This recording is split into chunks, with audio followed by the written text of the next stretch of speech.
Hello, fellow do-gooders and friends. I'm your host, Corinna, an activist and cause marketer who's passionate about social impact and sustainability. If you haven't already done so, be sure to visit our website, caremorebebetter.com. You can sign up for our newsletter to be the first to gain access to new episodes and easily browse past content. You'll find full transcripts, suggestions for actions you can take to make a difference, and even make a donation to support the show. Today, you get to meet someone I would call a super creative. He's someone whose obvious love of music, language, and creativity come together in one thought-provoking package.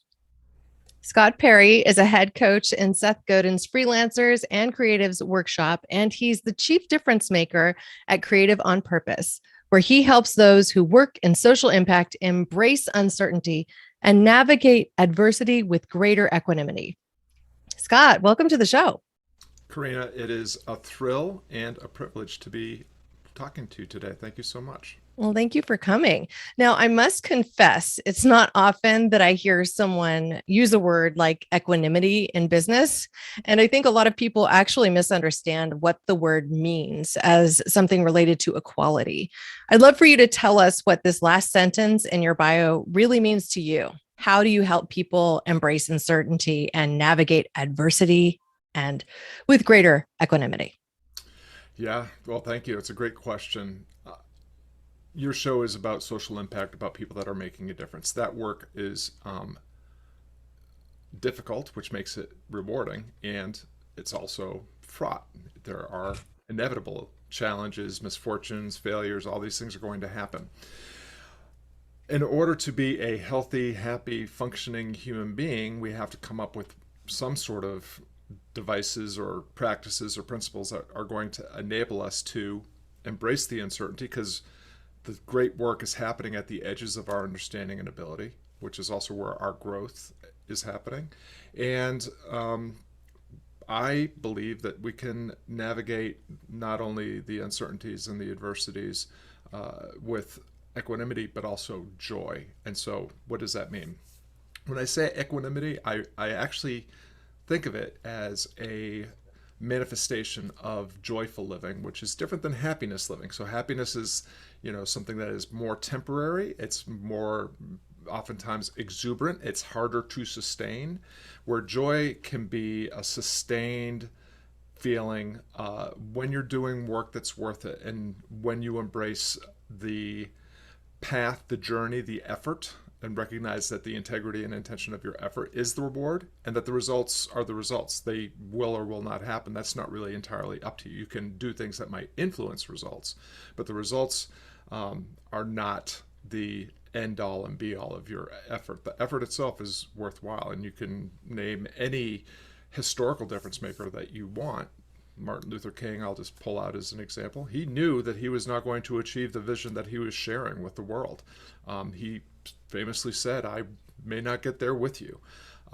That didn't make it any less joyful for him, any less important, any less fulfilling for him to just go ahead and lean in. So where equanimity might usually come across as meaning even tempered or just having an even disposition, I think of it as a sustained feeling of joy as you continue to lean into the impossible work of trying to make meaningful change happen. And it's all about mindset and posture. So the concept of impossible work is something I try to kind of keep at bay. Like in my mind, I look at it as I have a dream, which means it's possible. And so I wonder what your perspective is on that, especially given, I mean, heck, you're rubbing elbows with Seth Godin's of the world. They have their mission that is very clear. Like, how do you resonate with that? Yeah, so I think one of the things that we talk about with great frequency at Creative on Purpose is stepping into possibility, of stepping into potential. And we do that by seeing and stepping in and staying in our power to frame ourselves and our situation, and our power to make decisions and to take the next bold step into possibility. I think when I say impossible, what I'm really thinking about is any really truly worthwhile journey does not ever end. If you picked a destination that if you picked a venture where you're going to get it done, um, you probably didn't pick an adventure that was really all that exciting, interesting, or worthwhile. I mean, the idea of cultivating potential, developing and delivering your promise. That's we have a infinite amount of potential. And so whenever, you may be developing it along the way, but there's always more to get. And I feel this way about opportunity and abundance and all the things that we're talking about around racial injustice or the pursuit of social justice is we treat opportunity and privilege like it's a scarce commodity, and those that have it better keep it, because there's not enough to go around. That's not true. What I have found to be true is that when you extend privilege, when you extend opportunity, it becomes a renewable and renewing resource. The more of your own abundance that you share, the more privilege and opportunity that you have in excess that you share, the more it will be extended, ripple out into the world, and there will be more for more, and we can all do more and do better. Well, I love that idea. The abundance mindset. Pardon me. No worries. The abundance mindset is something that I value and still struggle with from time to time, because I think it's, especially when you have grown up at any period where there's scarcity in your world, you tend to want to grab hold of possessions or even just cash in your bank account and feel like, oh, well, I need to save. I need to save, as opposed to look at things from kind of this abundant perspective. It's one of the biggest challenges I think that entrepreneurs confront when they're in that early stage too, because they're looking at the bottom line in their bank account and going, what can I afford versus how can I get this done? So I'm curious just to get a little deeper on that. You mentioned something with regard to an adventure, and ultimately that an adventure doesn't necessarily have an end to it. So how do you kind of get into the fabric of the story of a business to help them see, where that path may lead and how it could be open at the end? Yeah, that's a great question. Stephen Pressfield wrote a book on writing called Nobody Wants to Read Your Shit.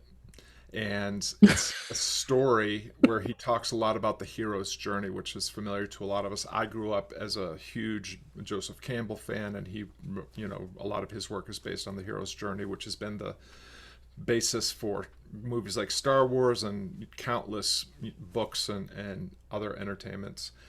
And Pressfield leverages the hero's journey as well. We begin in the normal world. We have a call to adventure, which we normally refuse at first, and then we accept. We go into this, other world, this weird world. We fight a demon. We acquire a gift, and then we return to the community where we abundantly are sharing this insight, this wisdom, this gift that we earned through the hero's journey. He then wrote another book called The Artist's Journey, and he goes on to say that when you've been through the hero's journey, you've actually just initiated the artist's journey. And the artist's journey is continuing to leverage this asset that you've earned in your hero's journey, and to amplify and continue to share it, and to create ripples of influence so that this thing can extend beyond your immediate circle and will be shared by your connections, who will share it with other connections, and on and on and on. I love that framing. And so I think one of the processes that I use to help people identify the difference only they can make, you can call it your vocation, you can call it your calling, you can call it whatever you want, but the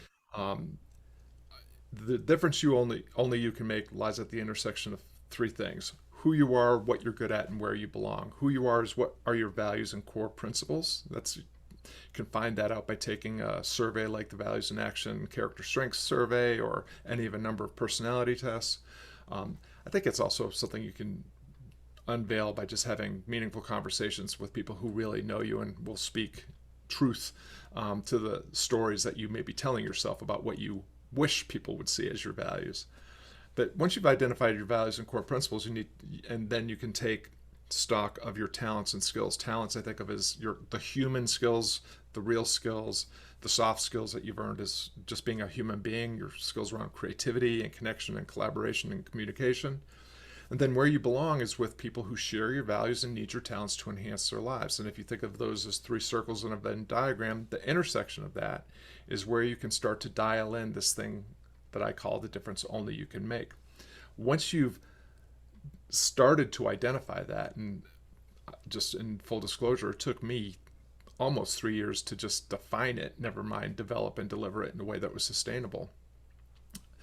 Then the real work actually begins, because now it's, how do you step into and execute on your power, your agency, your ability to make decisions, to influence results, to connect with and for the right people. Again, if you got all that sewn up in a matter of a year or even a lifetime, you probably didn't choose an endeavor that was really deserving of your boundless potential and talents. So I think, it starts with, what's the thing that you would do? The old coaching question that I hate is, what would you do if you knew that you couldn't fail? I think that's a dumb question, because you're going to fail. Why delude yourself with this idea that, that you're not? I think instead, what's the thing that you would do even if you knew you would fail? Because I think that is going to reveal the work that you're meant to do, the real work, and that will provide you with a meaningful endeavor for the rest of your days, however long that is. So I love these ideas. I would tend to agree with everything. I do think that Venn diagram, you could work to articulate, get there, and realize 10 years down the road, the Venn diagram has changed, right? You've continued to grow and adapt and change. But so many people are in the job they're in because they have a sense of security there, and they may not feel the same sense of power that they might need to really do that work. So what would you say to that person? Yeah, just a quick backup. I totally agree that I am not in agreement with Simon Sinek that your why is fully formed by the time you're 20 and it will never change. I don't know. It's not been my experience, and it's not been the experience of anybody I've worked with. Your purpose, your passion, these are things that will evolve and change. I thought my purpose, for 30 years was to be a performing musician and guitar teacher. I gave up all of that last year to go all in my pursuits at Creative on Purpose, which feels like an entirely different endeavor. I can definitely, though, see a through line and a theme. So, I think of it, the difference only you can make could also be framed as the work that you're meant to do now. And the work that you're meant to do now may be very different than the work you used to do before and the work that you're going to do in the future. And now I've rambled on that long enough to forget the second part or the actual question, which was, well, if you have somebody who's in just a job, how do they bring that purpose to the work? yeah, that's a great question. And I would say the framing I use is, we all have, most of us, if we're lucky, have work that we have to do. We have the work that we do to make a living. We have the work that we do to earn a living and take care of our obligations and responsibilities. Hopefully that work provides you with some pleasure, some sense of meaning and purpose. Hopefully it's not soul crushing. If it is, if the work you do to make a living diminishes you in any way, I would suggest trying to find yourself a new steady gig. At the same time,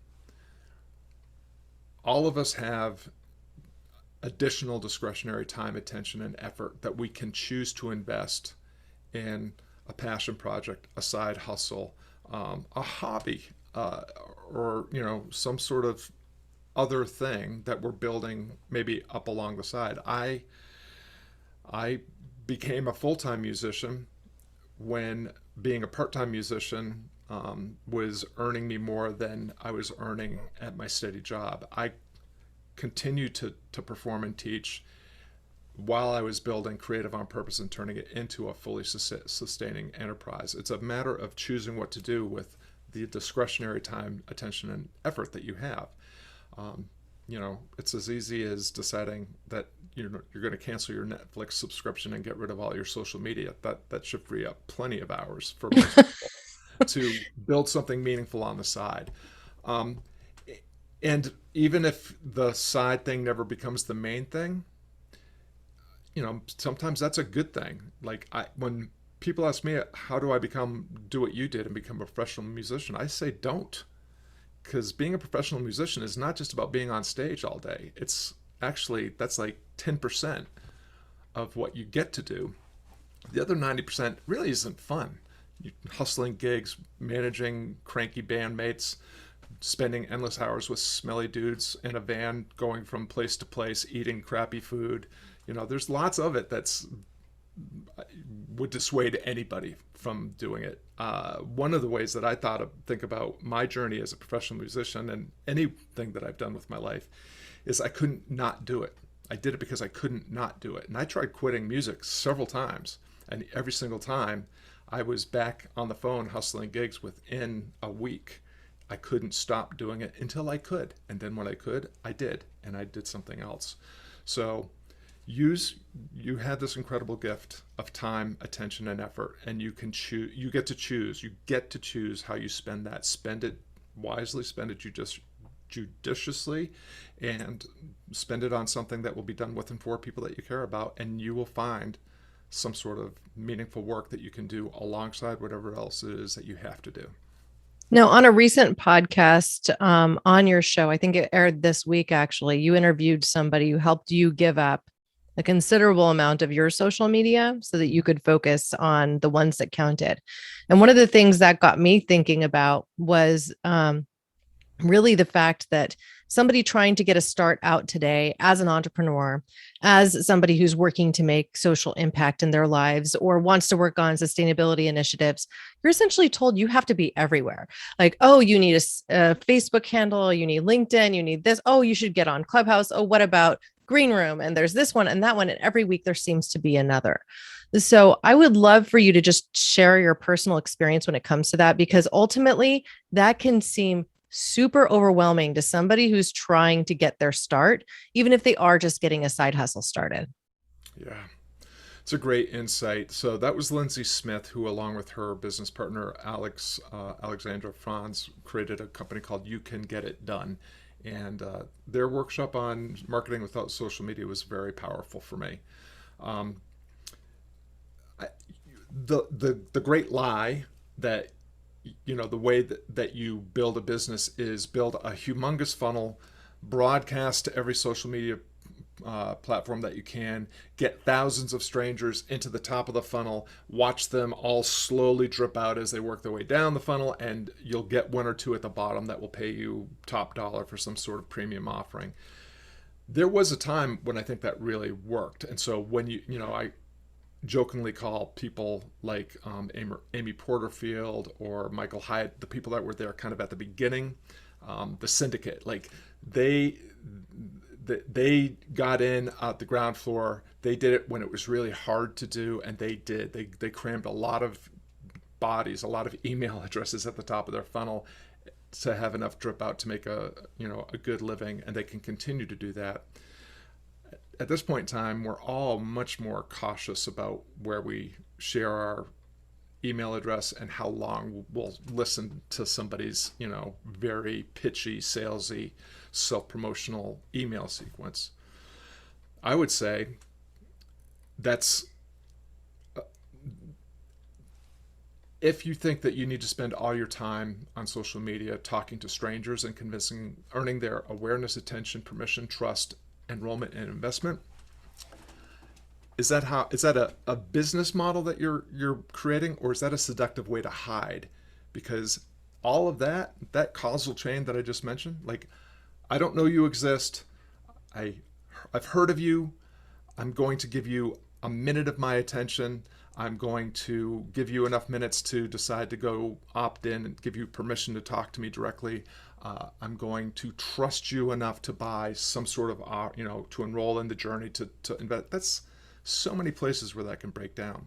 What if instead you decided that instead of going large and prostrating yourself at the temple of scale, what if you went small?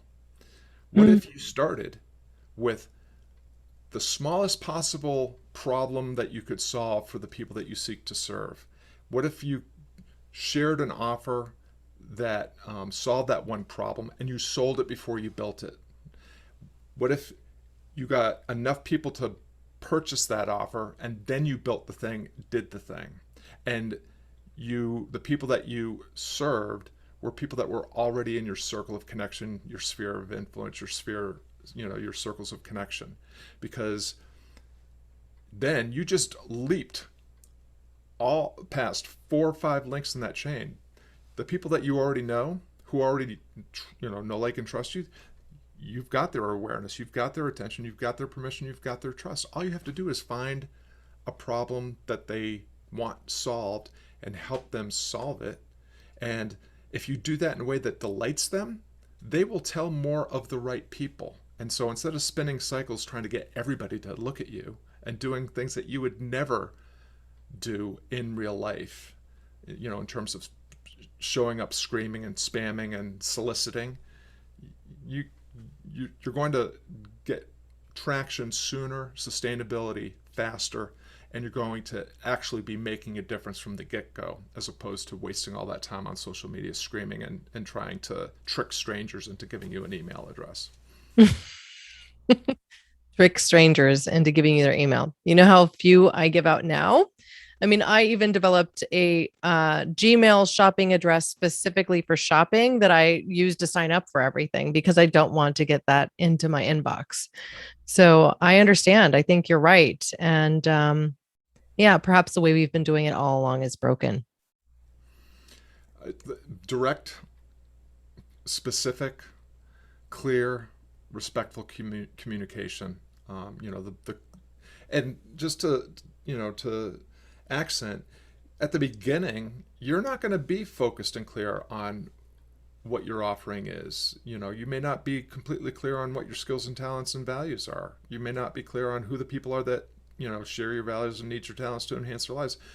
But if you show up intentionally and with integrity with and for people who already know you, you will find your way faster, and it'll be more efficient and more expedient, and you'll be actually doing meaningful work from the very beginning, as opposed to what the priests of scale say, which is, I'm going to teach you how to build a funnel. I'm going to give you the swipe files for every social media platform, and spend all day screaming at strangers. And when you have enough, we'll talk about how to create a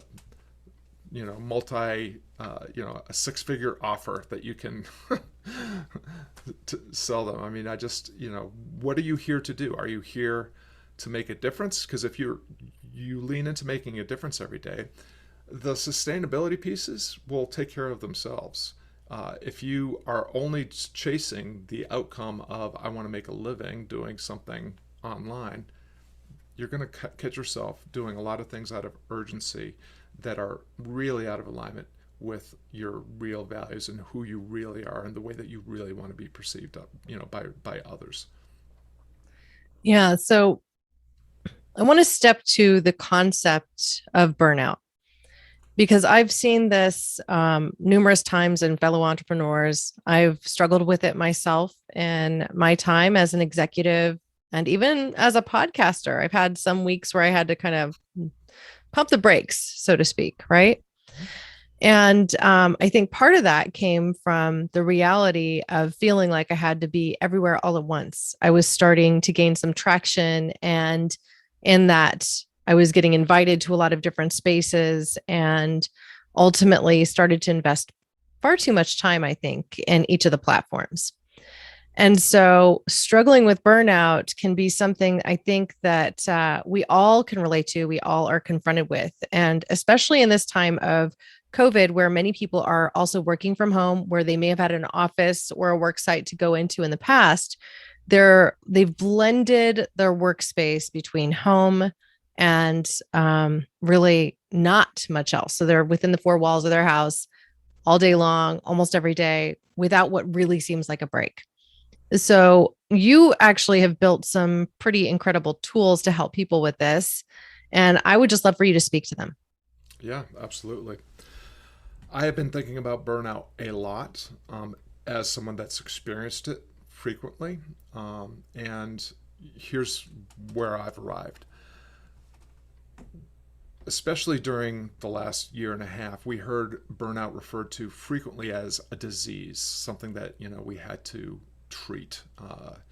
And there's all sorts of people sharing their 12-step program to cure this disease of burnout.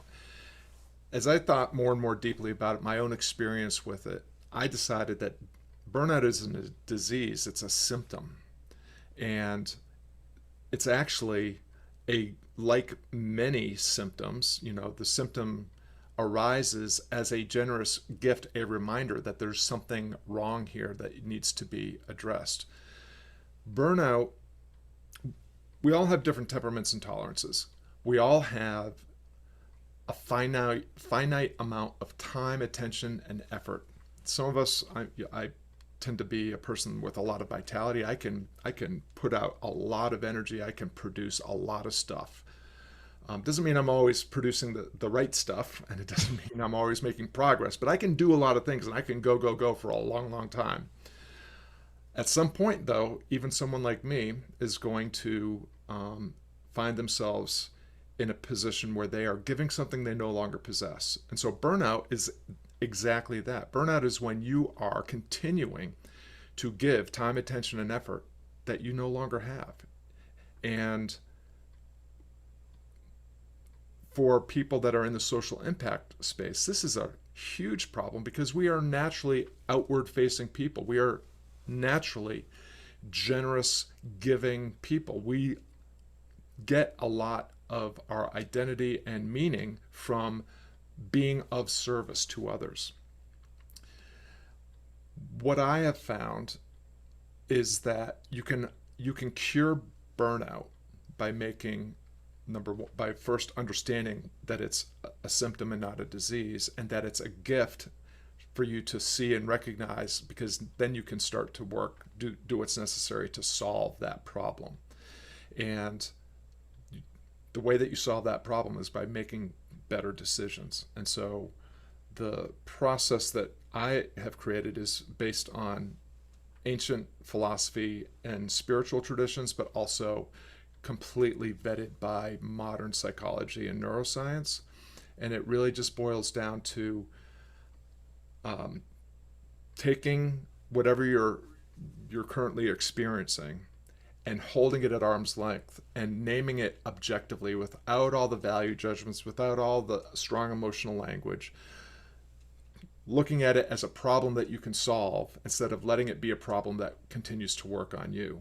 And once you've held it at arm's length and named it objectively, you can then be more thoughtful and deliberate about the decisions that have to be made in terms of solving that problem, and be mindful that it's actually at any given moment the only thing that is yours, and the place where meaning and identity really reside is in the intention and integrity of your decisions, the thoughtfulness of your process. It's always about the journey and not about the outcomes. The outcomes will take care of themselves, and you can learn as much, if not more, from your failures than you can from your successes.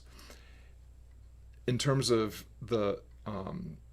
your endeavor and the people that you're working with, what happens is you can avoid burnout by doing so.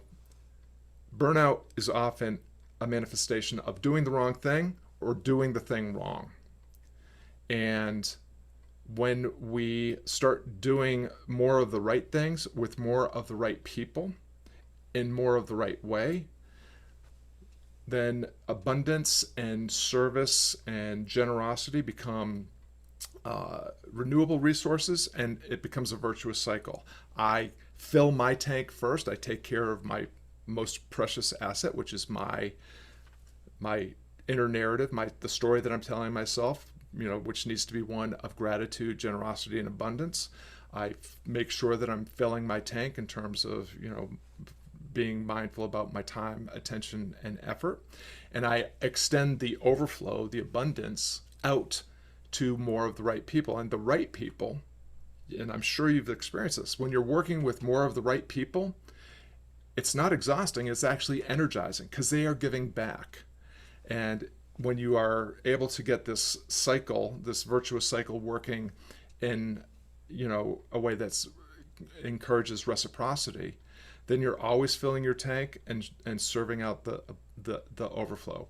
And you can leverage connections to maximize the reach, create more ripples of influence, and you will, to your earlier point, you will lead a life that has much more equanimity in it because you're doing meaningful work with and for the right people, work that actually energizes you because it's based on the important parts of our nature, being social creatures, being compassionate creatures, being creatures that define themselves and forge meaning in their lives from the work that they do.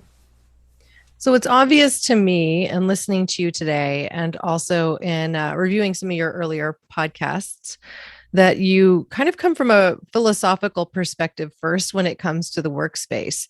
And you mentioned in one of these getting your first philosophy book, Meditations by Marcus Aurelius, when you were only 13 years old. So I'd love for you to just talk about this influence, the influence of Stoicism as a philosophy in your work life and your daily life, and how you think that might be of benefit to other people as well.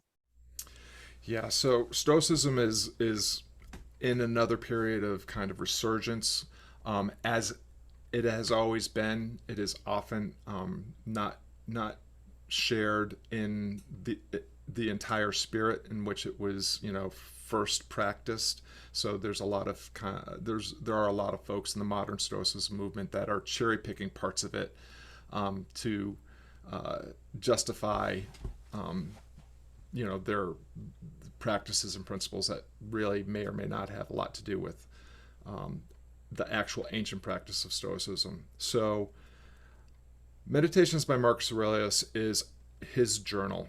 It was notes written to himself, reminders about the Stoic principles and practices that he learned from reading Epictetus and from his own teacher, Junius Rusticus.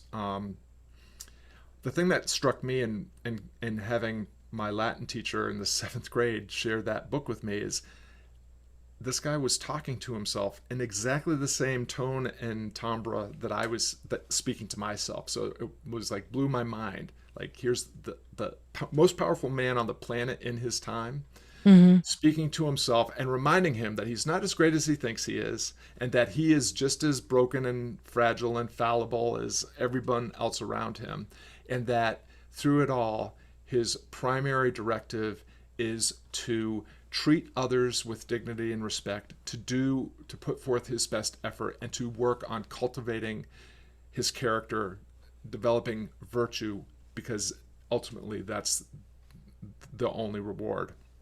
So I've been reading that book since I was 13 years old, since 1976, and I glean a reminder or a lesson from it every day. And I don't wave my Stoic flag as vigorously or openly as I used to, because Stoicism is so vastly misunderstood. I mean, number one, if you think it's Stoicism, the philosophy, has anything to do with Stoicism's small s common usage, it's like actually the exact opposite. It has nothing to do with keeping a stiff upper lip and grinding your way, to success. It's actually a beautiful philosophy of life, a lived philosophy of life that encourages practitioners to pay attention to and do good work for its own sake, to cultivate character and virtue, to do work with and for other people, to think of themselves as part of one entity, that we are, this idea of integration, of interconnectedness is baked into the philosophy, that we're all just one thing. We're just, one reflection of or facet of. And it really talks about the importance of cultivating character by using your reasoning facility, your mind, not to justify and rationalize, but to move it lower into your heart and your gut, and to exercise judgment from a more heart-centered, ethical, compassionate place, and to seek to serve and elevate others. Yeah, so it sounds very heady in some ways, but it's the most practical and pragmatic philosophy I've ever collided with. You don't need a teacher. You can read any of the primary ancient texts and you'll get the whole, like the joke is very easy to understand. The punchlines are very easy to remember, and it's a way that you can use these maxims and aphorisms that come from the Stoic text to remind yourself in every moment of every day, like, what am I really here for? What's really important right now? And how can I continue to develop my potential and deliver on my promise as a thoughtful, caring human being who earns identity and meaning through doing work that's worth it? Well, I think that you have found your purpose in this text in a way, because everything that you just shared about Stoicism and Marcus Aurelius almost seems like it could be within your own business's manifesto. And so I really think just pulling from something as ancient as that text and really getting to the core of what's important to you, what's at your heart, how are you going to make the best decisions? How can you step into your purpose? That's all kind of coming together really beautifully in this piece. So much so that I think you might want to consider it required reading for your clients. I am known to have shared meditations with almost everyone I collide with. I mean, whether it's directly by sending them a copy or encouraging them to get one. And there's a translation by Gregory Hayes that the academics say is not as correct as it needs to be, but he purposefully tried to make the language very accessible and reflect the beauty with which Marcus actually was intending as he wrote things down. So if you're interested in exploring Stoic philosophy, Marcus Aurelius's Meditations, the Gregory Hayes translation, is a great place to start. The introduction has a very succinct history of Stoic philosophy as well. So, one of the things I wanted to chat about as we connect on this really has to do with the low hanging fruit. And the reason I bring this concept up is I think when you start to read any text, like whether it be Marcus Aurelius or whether it be the manifesto that you've written on your site, or even just if you're looking at developing a new framework to help you better understand what your purpose is, you tend to look first at what you can change to see measurable results quickly. And so I would just love to know from your perspective, when you come into working with someone, what are those little bits, those gems that they can pull out quickly to feel the reward and stay motivated? Because I think that is always critical to keeping engaged. Yeah, that's a great question. I have, been doing this work for a long time. I've written several handbooks. I write a blog 3 times a week. And so I'm always thinking about these principles and practices and refining them. I have a lot of, wisdom that's not my own that I can, and maybe a tiny bit that is my own that I can draw from. When I show up with a client for the first time or the 400th time, one of the things that I really try to do is to just show up, to be present, to be in accompaniment and with the person, and to let them reflect what's going on for them right now. And often we'll just ask, how can I best serve you right now? What's the challenge that you'd like to work on, or what's the idea that you need to unpack? Or that said, there's a wonderful poem by Wendell called the real work. And the real work is the human work. It's getting down to the nitty gritty of what is at the heart of what it means to be human, what it means to be happy, and how you can become more of both. And I would say that almost at some point in almost every conversation I have, we're going all the way down to the bottom of Maslow's pyramid of his hierarchy of needs. We all want transcendence at some point, but in order to get there, once we've solved the existential needs of food, clothing, and shelter, which if you're watching this broadcast, you obviously have enough discretionary income to have that taken care of. People are often saying, well, it's about security and safety, or it's about belonging, about status and all these other things. I think after we've taken care of our basic existential needs, every conversation always comes down to a conversation about worthiness. Do you value yourself enough to invest? Well, I'm sorry. Do you value yourself and trust yourself enough to invest your time, your attention, your effort, your finances into developing your potential and delivering on your promise as a human being engaged in endeavors that seek to make a difference, work done with and for other people, whose lives will be elevated by colliding with you and your work, which will be the source of enhancement for your own life. And I don't know about you, Corinna, but worthiness is something I struggle with every single day. And most of the people I talk to, at some point, oftentimes that's the point where a conversation, brings either one or both of us to tears, because then, again, your audience is all about social impact. These are caring, kind, considerate, talented, generous people. And their capacity for empathy is boundless. They can see and feel and understand and move from the effort of empathy into the action of compassion, and do amazing things to help other people realize their potential and achieve their whatever goal they set for themselves. And if I was able to get into the head of any one of your audience members and listen to their internal dialogue, I probably wouldn't recognize that as the empathetic, compassionate, caring, nurturing, devoted person that I just witnessed, them presenting out to the world. And so this is not your fault. This is programming. This is hardwired by biology and evolution, and it is been indoctrinated into you by institutional learning and institutional work. We want to, we're taught to remain overly humble and hiding. Fit in, don't rock the boat,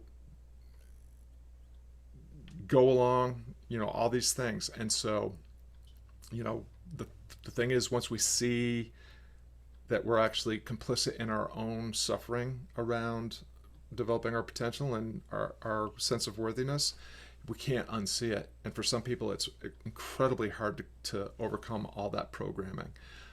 So what's the solution? Well, it's routines and relationships that got you in the rut that you're in, and it will be a daily discipline of new routines and relationships sustained over time that will help you see what you can unsee and take small daily steps into your potential and possibility every day. And there will come a point when you've realized that you have crested the mountain, and you are seeing consistently seeing yourself, your situation, and others differently, and able to lean even more vigorously into making the difference that only you can make. Well, Scott, I feel seen in a way, but part of that is the negative self-speak. You spoke earlier about Marcus Aurelius, essentially telling himself at the same time, you're not as great as you think you are, and you're a cog in this giant wheel, this giant machine that is all existence, essentially. And yet that kind of flies in contrast with what I think you're recommending is just that we try to see value in ourselves more. I personally find when I get complimented, I get really uncomfortable. Like I almost want to hide, I think, when somebody shares something where they say, wow, that was just so fantastic. And I love this about you or that. And I just, kind of like, I want to run out of the room. So, what would be that key step or that first step to get someone to really think a little differently about their own sense of self worth? The first is one of the defining characteristics about human beings, other than our consciousness and capacity for reason and rationality and our social nature and creative instinct, is we are capable of holding opposing ideas in our head at the same time that are true without our heads exploding. You are sufficient just as you are. You're fine just as you are. And you can be and do more. Sufficiency and striving exist within you at every moment of every day. What happens if you accept that you're sufficient just as you are, and that you see and seek to strive to be a little bit better tomorrow? And if you step into that possibility and potential, what will happen is your sense of sufficiency will come up alongside it.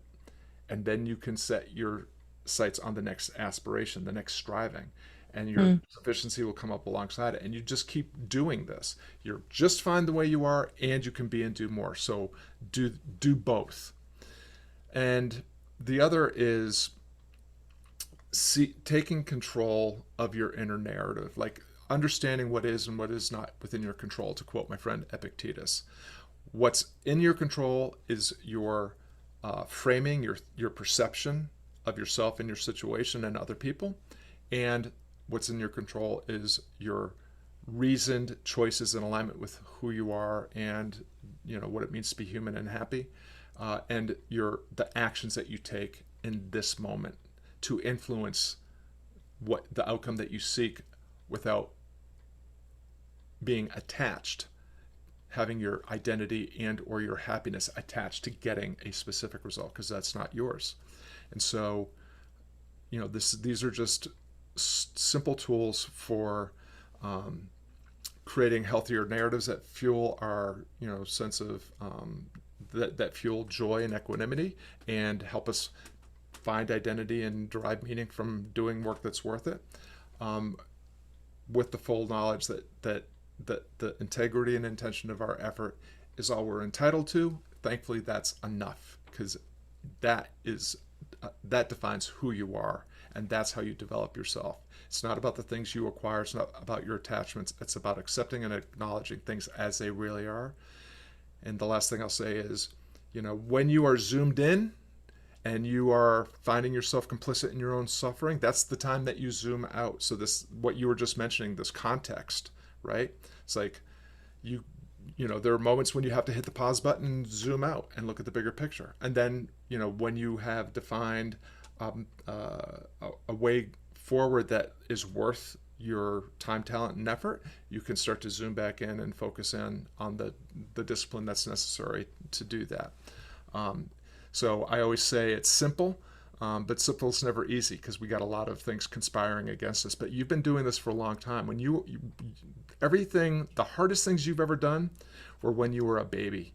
You did the impossible. You were born without actually even real control of your limbs or your mouth. You taught yourself to walk and to talk without referring to a manual, without having someone take you through a 12-step process, without watching YouTube videos or taking an online course or any of that stuff. You figured it out by doing it badly until you did it well. And yes, of course you had people modeling what you wanted to do, and of course you were getting support, love, and encouragement along the way.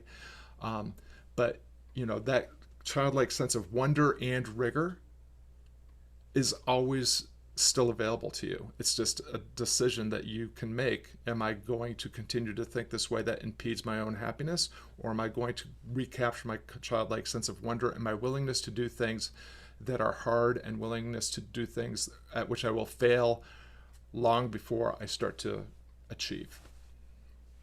Well, Scott, thank you so much for this really, in my mind, incredible conversation. I could keep talking for a lot longer. So I just want to thank you for your time today, all you're doing to help people really get clear with what their passion and purpose are so they can live a better life and create more impact. So I'm encouraged by everything that you've shared, even if I'm gaining a couple of tools that I may feel a little uncomfortable with in the beginning. So thank you. It's been really a delight. I want to before we leave, thank you and acknowledge the difference that you're making, the work that you're doing with not just this broadcast, but your work in general, the way that you're showing up in the world. It makes a difference. It matters, and we appreciate it. Thank you. Well, thank you, Scott. Now, listeners, I'd like to invite you to act. It doesn't have to be huge. It can be as simple as sharing this podcast with someone that you think needs to hear it today. You could even add Scott Perry's podcast, Creative on Purpose, live to your roster and get some new great ideas for things that you can do in your daily life to just have more impact and to get more clear with what your purpose is. After all, you never know where your great inspiration, after all, you never know where your next great inspiration will come from. As always, show notes are available on your favorite listening platform. I'll include links even to Marcus Aurelius's book. So please feel free to check that. And you can always visit caremorebebetter.com. You'll find links and resources there as well. Now, thank you, listeners, now and always, for being a part of this pod and this community, because together we really can do so much more. We can care more and be better. Thank you.